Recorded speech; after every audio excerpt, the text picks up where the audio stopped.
Hello, नमस्कार विद्यार्थी मित्रांनो.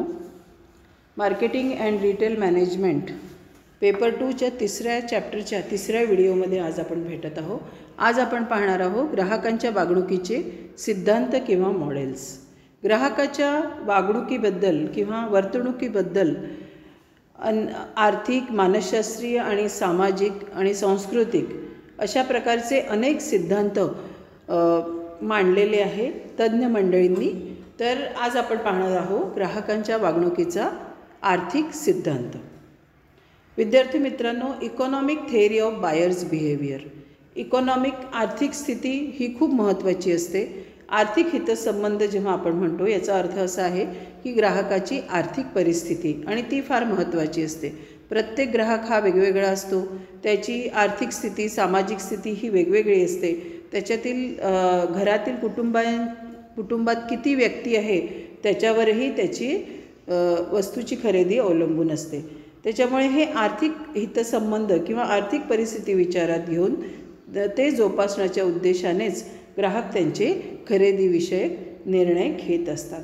जेव्हा ग्राहकांना काही पर्याय उपलब्ध असतात तेव्हा ते खर्च आणि प्राप्ती आणि होणारी उपयोगिता या दोन दृष्टिकोनातून पर्यायांचे मूल्यमापन करतात.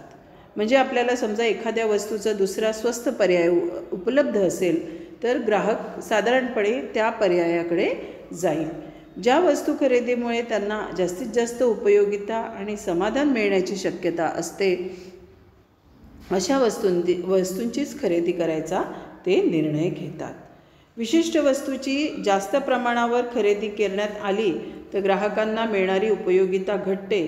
म्हणून ग्राहक एकाच प्रकारची वस्तू खरेदी न करता विविध आवश्यक असणाऱ्या वस्तूवर खर्च करतात. म्हणजे आपण आपला जेव्हा घरचा किराणा आणतो तर आपल्याला महिन्याला आवश्यक तेवढ्याच आपण वस्तू खरेदी करतो. एखादी वस्तू खूप प्रमाणात उपलब्ध आहे म्हणून आपण ती जास्त खरेदी करत नाही. जसं कणिक, डाळ, तांदूळ, तेल त्याचं प्रमाण ठरलेलं असतं. साधारण त्याच प्रमाणामध्ये ग्राहक हा वस्तूंची खरेदी करतो आणि त्या प्रमाणातच तो वस्तूच्या खरेदीवर खर्च करीत असतो. या ग्राहकांच्या वागणुकीला आपण मार्शलियन मॉडेल, या आर्थिक सिद्धांताला मार्शलियन मॉडेल असंही म्हणतात. या सिद्धांतामध्ये असं म्हटलेलं आहे की विशिष्ट परिस्थितीमध्ये ग्राहकाची वागणूक कशी राहील याबाबत त्यांनी काही अनुमान काढलेले आहेत. आता प्रत्येक परिस्थिती ही वेगळी असते. जसं रोजची साधारण परिस्थिती, सणावारांचे दिवस वेगळे असतात.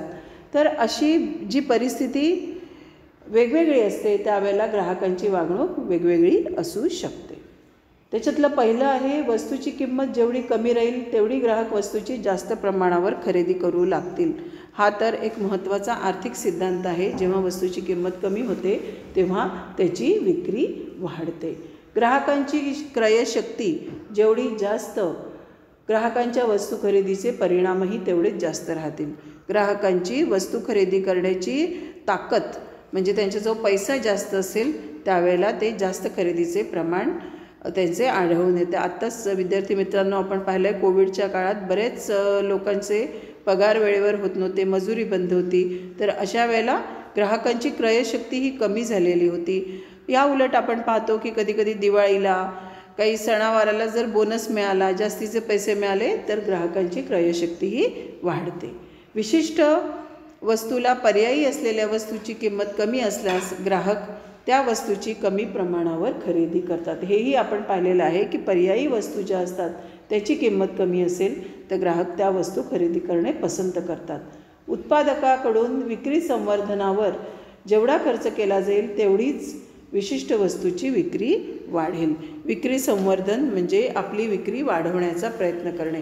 याच्यात विक्री संवर्धनामध्ये जाहिरात करणे, नंतर वस्तूला वेगवेगळ्या ऑफर्स दाखवणे की जेणेकरून ग्राहक हा त्या वस्तूच्या खरेदीसाठी आकृष्ट होईल. आता अशा प्रकारे विशिष्ट वस्तूची जास्त प्रमाणावर खरेदी करण्यात आली तर ग्राहकांना मिळणारी उपयोगिता घटते. म्हणून ग्राहक एकच वस्तू खरेदी न करता वेगवेगळ्या आवश्यक वस्तूची खरेदी करतात हे मी तुम्हाला आधीच सांगितलेलं आहे.